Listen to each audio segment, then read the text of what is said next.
Finally, Samsung created the one thing that everyone was asking for, a folding smartphone. Wait, what's that you say? You weren't asking for a folding smartphone? Well, Samsung created one anyway. They're calling it the Galaxy Fold, and they just announced it the other day. We're going to talk about what this thing entails and my thoughts on it. Is anyone going to actually buy this thing?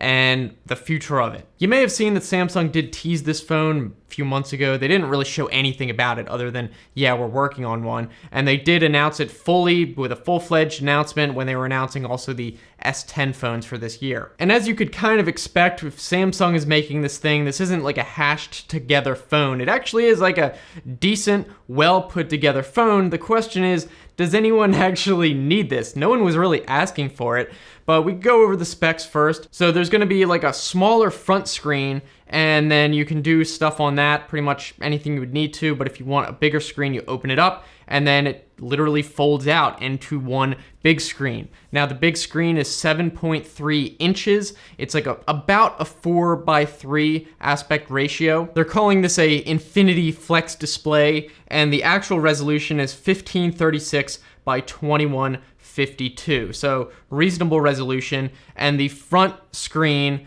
is going to be 1960 by 840, which they're calling HD+. I guess because they have so much extra internal real estate, they were able to fit a lot more internals. So it's got 12 gigabytes of RAM. It can fit 512 gigabytes of internal storage, plus expandable, I believe. And then the battery, it's actually two batteries, one on each side, that are connected to effectively create a battery of 4380 milliamp hours, which is actually a pretty giant battery. And get this, it has 6 different cameras. Let me go over what all of those are. So there are 3 on the back, I guess, when it's folded. So those are going to be telephoto, wide angle, and an ultra wide angle. Then the 2 on the inside, when you open it up, you're going to have one 10 megapixel selfie camera, like a regular camera, and then an RGB depth camera, which is for like 3D. I'm assuming that's maybe going to be for some sort of Face ID type thing or something like that. And then on the cover, you're gonna have another regular 10 megapixel selfie camera. So 6 different cameras,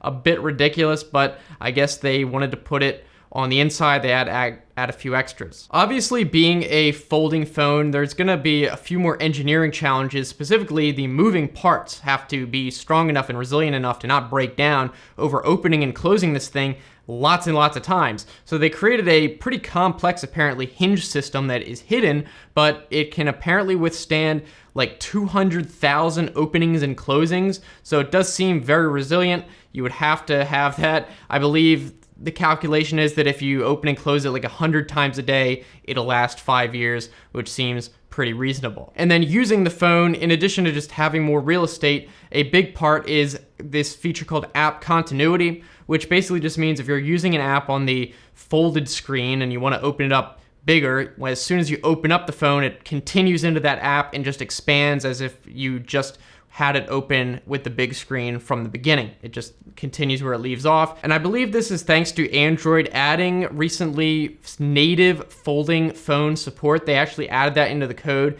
And I do believe Samsung is using their own skin, of course, but it's probably helped by the fact that Android does have native support with it. And an interesting ability of this tablet mode is that you can actually use 3 apps at the same time. So 3 app multitasking, one big one on the left, then 2 on the side that are smaller. So obviously, objectively looking at this is pretty cool. I mean, if someone just handed you this and was like, here you go for free, obviously you would be pretty excited. But the fact that, you have to buy this thing, it doesn't exist in a vacuum, I don't know if this is gonna really take off. First of all, because of the price, it's ludicrously expensive. $2,000. Not exactly, it's $1,980, but may as well be $2,000. Of course, first gen tech like this is always gonna be way more expensive, and it's not gonna be that great, but I mean, that's gonna be the cost of being an early adopter. I really don't know who is actually gonna buy this thing. Maybe tech reviewers. I'm not even gonna buy this thing because I don't even see the point. There's zero chance that I will actually use this in everyday life. And there's a couple reasons for that. First of all, the phone is gonna be really thick. So you put it in your pocket, it's gonna stick out a lot. It's 17 millimeters thick, so it's like twice as thick as the regular Galaxy S10 phones. And then also the screen, the cover screen, seems to be very, very small. And there's like these giant blank areas above and below the screen that are just completely unused. So it's like, seems like you're not going to even be able to use the cover screen for as much stuff as you would a regular phone, like an S10. So you would almost have to open up the tablet mode for most things. And if you don't, then you're going to have a limited experience. It's not like you have, a full-sized phone experience, and if you want an extra big phone experience, you can just open it up. It's more like you get a limited, tiny view, and if you want a slightly bigger view, then you open it up, but there's no like normal experience. And I just don't see that many people needing a tablet for many things anyway, and it's like with how giant these screens are, it's like the tablet sized screen is not even necessarily that much bigger. And they give an example of how, you can watch Netflix on this big screen, but yeah, the screen is like longer, but you're still gonna have that wider aspect ratio. So there's gonna be black bars on the top and bottom. So if you're watching a screen for a video that's 16:9, you're not even gonna get that much extra video viewing out of it, if that makes sense. So honestly, if you want my real opinion on this, I think it's going to be kind of a dud consumer-wise. I applaud Samsung for like actually taking the initiative to at least make this in the first place,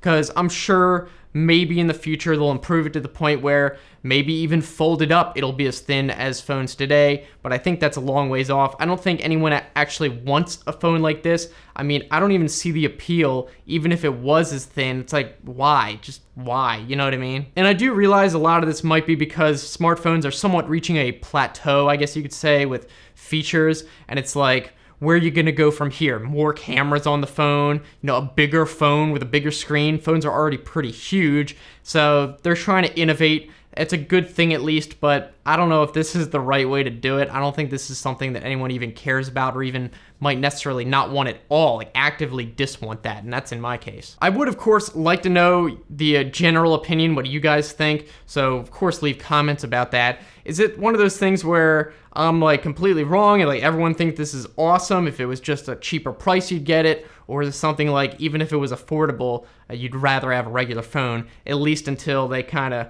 add stuff that makes it just outstanding and better than a regular phone in every way. We could talk about that. So I guess this isn't too much of a long video, but I wanted to still talk about it because it is something super interesting and unique. So maybe if more phones apparently that are coming out are a little bit more interesting, that are folding, we could talk about that, but I highly doubt it's gonna be anything worth talking about really. So anyway, let me know what you guys think. Again, if you wanna check out some other videos, I highly encourage you to check those out. Just click on those. And until next time, be seeing you.